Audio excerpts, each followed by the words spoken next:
ಪಹಲ್ಗಾಮ್ನಲ್ಲಿ ಭಯೋತ್ಪಾದಕ ದಾಳಿ, ಉಗ್ರರಿಗೆ ಪಾಕ್ ಬೆಂಬಲವನ್ನ ಕೊಟ್ಟಿರೋದು. ಇನ್ನು ಪಾಕ್ ವಿರುದ್ಧ ಪ್ರಧಾನಿ ನರೇಂದ್ರ ಮೋದಿ ಚಾಣಕ್ಯ ನೀತಿಯನ್ನ ಅನುಸರಿಸುತ್ತಿದ್ದಾರೆ. ಪಾಕಿಸ್ತಾನದ ವಿರುದ್ಧ ಪ್ರಧಾನಿ ಮೋದಿ ಕೂಲಾಗೆ ಅವರಿಗೆ ಉತ್ತರವನ್ನ ನೀಡ್ತಾ ಹೋಗ್ತಾ ಇದ್ದಾರೆ. ಹಂತ ಹಂತವಾಗಿ ಪಾಕ್ ಕಟ್ಟಿ ಹಾಕುತ್ತಿರುವ ನಮೋ ಸರ್ಕಾರ. ಆರ್ಥಿಕವಾಗಿ ಜಾಗತಿಕವಾಗಿ ಪಾಕ್ ಪರಿಸ್ಥಿತಿ ಇನ್ನಷ್ಟು ದುಸ್ತರ ಮಾಡೋದಕ್ಕೆ ಪ್ಲಾನ್ ಅನ್ನ ರೂಪಿಸಲಾಗ್ತಾ ಇದೆ.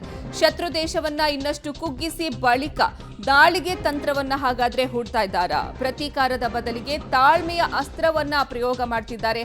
ಏನಿದು ಮೋದಿ ಪ್ಲಾನ್? ಪಹಲ್ಗಾಮ್ನಲ್ಲಿ ಭಯೋತ್ಪಾದಕ ದಾಳಿ ನಡೆಸಿದ್ರು. ಉಗ್ರರಿಗೆ ಪಾಕಿಸ್ತಾನ ಬೆಂಬಲವನ್ನ ನೀಡಿತ್ತು. ಹೀಗಾಗಿ ಪಾಕ್ ವಿರುದ್ಧ ಪ್ರಧಾನಿ ನರೇಂದ್ರ ಮೋದಿ ಚಾಣಕ್ಯ ನೀತಿಯನ್ನ ಅನುಸರಿಸ್ತಾ ಬರ್ತಾ ಇದ್ದಾರೆ.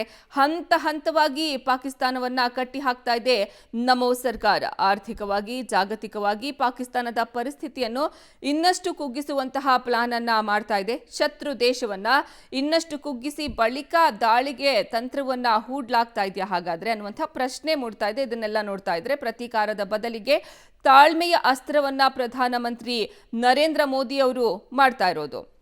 ಇನ್ನ ಯಾವ್ಯಾವ ರೀತಿನಲ್ಲಿ ಅಸ್ತ್ರವನ್ನ ಪ್ರಯೋಗ ಮಾಡ್ತಿದೆ ಭಾರತದಿಂದ ಅಂತ ನೋಡ್ತಾ ಹೋಗೋದಾದ್ರೆ, ಮೊದಲನೇದಾಗಿ ಆರ್ಥಿಕ ಒತ್ತಡವನ್ನ ಹೇರ್ತಾ ಇದೆ. ಸಿಂಧೂ ಜಲ ಒಪ್ಪಂದ ರದ್ದು ಮಾಡಿ ಕೃಷಿ ಪೂರಕ ಆದಾಯಗಳಿಗೆ ಹೊಡೆತವನ್ನ ಕೊಡುವಂತಹ ಕೆಲಸ ಆಗ್ತಾ ಇದೆ. ಇನ್ನ ವಾಯುಮಾರ್ಗ ಮತ್ತು ಜಲಮಾರ್ಗಗಳ ಸಂಪೂರ್ಣವಾಗಿ ಇದೀಗ ಬಂದ್ ಮಾಡಲಾಗಿದೆ. ಇನ್ನ ಆಮದು ರಫ್ತು ಎರಡನ್ನೂ ಸಹ ನಿರ್ಬಂಧವನ್ನ ಹೇರಿದೆ. ಭಾರತದಿಂದ ಈ ಮೂಲಕ ಆರ್ಥಿಕ ಒತ್ತಡವನ್ನ ಹೇರಲಾಗ್ತಾ ಇದೆ. ಇನ್ನು ಎರಡನೇದಾಗಿ ರಾಜತಾಂತ್ರಿಕ ಪ್ರತ್ಯೇಕತೆ. ಅಮೆರಿಕ ಹಾಗೂ ಯುರೋಪಿಯನ್ ಒಕ್ಕೂಟದೊಂದಿಗೆ ಭಾರತದ ಬಲವಾದ ಮೈತ್ರಿ ಭಾರತ ಹೊಂದಿರೋದು. ಇದು ಪಾಕಿಸ್ತಾನವನ್ನ ರಾಜತಾಂತ್ರಿಕವಾಗಿ ಬೇರ್ಪಡಿಸುತ್ತೆ, ಅಂದ್ರೆ ದೂರ ಮಾಡುತ್ತೆ. ಇದರಿಂದ UN FATFನಂತಹ ಅಂತಾರಾಷ್ಟ್ರೀಯ ವೇದಿಕೆಗಳಲ್ಲಿ ಪಾಕ್ ಪ್ರಭಾವವನ್ನ ತಗ್ಗಿಸುವಂತಹ ಕೆಲಸವನ್ನು ಸಹ ಭಾರತ ರಾಜತಾಂತ್ರಿಕ ಪ್ರತ್ಯೇಕತೆ ಮೂಲಕ ಮಾಡ್ತಾ ಇರೋದು. ಭಯೋತ್ಪಾದಕ ಧನ ಸಹಾಯಕ್ಕಾಗಿ ಪಾಕ್ ಟೀಕೆಗೆ ಗುರಿಯಾಗುವಂತೆ ಸಹ ಮಾಡೋದು. ಇದು ಭಾರತದ ರಾಜತಾಂತ್ರಿಕ ಹೊಡೆತ ಪಾಕಿಸ್ತಾನಕ್ಕೆ ಕೊಡ್ತಾ ಇರೋದು. ಇನ್ನ ಕಾರ್ಯತಂತ್ರದ ತಾಳ್ಮೆ. ಪಾಕಿಸ್ತಾನದ ವಿರುದ್ಧ ನೇರ ಘರ್ಷಣೆಗೆ ಇಳಿಯದಿರುವುದು, ಅಂದ್ರೆ ಕೂಲಾಗೆ ಹ್ಯಾಂಡಲ್ ಮಾಡ್ತಾ ಇದ್ದಾರೆ. ಪಾಕಿಸ್ತಾನಕ್ಕೆ ಆಂತರಿಕ ಅಸ್ಥಿರತೆಯ ಹೊಡೆತವನ್ನ ನೀಡೋದು ಸಹ ಕಾರ್ಯತಂತ್ರದ ತಾಳ್ಮೆ ಅಂತಾನೆ ಹೇಳಬಹುದು. ಇನ್ನ ಬಲೂಚಿಸ್ತಾನ್ನಂತಹ ಪ್ರತ್ಯೇಕ ಹೋರಾಟಗಳ ಲಾಭವನ್ನ ಪಡ್ಕೊಳ್ಳೋದು ಸಹ ಇದರ ಒಂದು ಭಾಗ ಆಗಿದೆ. ಇನ್ನು ಉಳಿದಂತೆ ಶೂನ್ಯ ನಷ್ಟ ಗರಿಷ್ಠ ಲಾಭ, ಸರ್ಜಿಕಲ್ ಸ್ಟ್ರೈಕ್, ಏರ್ ಸ್ಟ್ರೈಕ್ ರೀತಿ ನಿಖರ ದಾಳಿಯನ್ನ ಮಾಡೋದು. ಇದು ಅಂತಾರಾಷ್ಟ್ರೀಯ ವಿರೋಧವನ್ನ ಕಡಿಮೆ ಮಾಡುತ್ತೆ.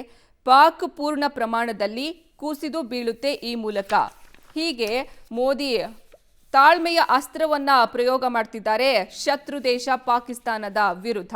ಪ್ರತೀಕಾರದ ಬದಲಿಗೆ ತಾಳ್ಮೆಯ ಅಸ್ತ್ರವನ್ನ ಇದೀಗ ಪ್ರಧಾನಿ ಮೋದಿ ಹೂಡ್ತಾ ಇರೋದು. ಪಹಲ್ಗಾಮ್ ದಾಳಿಗೆ ಉಗ್ರರಿಗೆ ಈ ಪಾಕಿಸ್ತಾನವೇ ಬೆಂಬಲವನ್ನ ಕೊಟ್ಟಿರೋದು. ಹೀಗಾಗಿ ಪಾಕ್ ವಿರುದ್ಧ ಪ್ರಧಾನಿ ಮೋದಿ ಚಾಣಕ್ಯ ನೀತಿಯನ್ನ ಅನುಸರಿಸುತ್ತಿದ್ದಾರೆ. ಪಾಕ್ ವಿರುದ್ಧ ಹಂತ ಹಂತವಾಗಿ ಪಾಕಿಸ್ತಾನವನ್ನ ಕಟ್ಟಿ ಹಾಕುವಂತಹ ಕೆಲಸವನ್ನ ಮಾಡ್ತಾ ಇದೆ ನಮೋ ಸರ್ಕಾರ.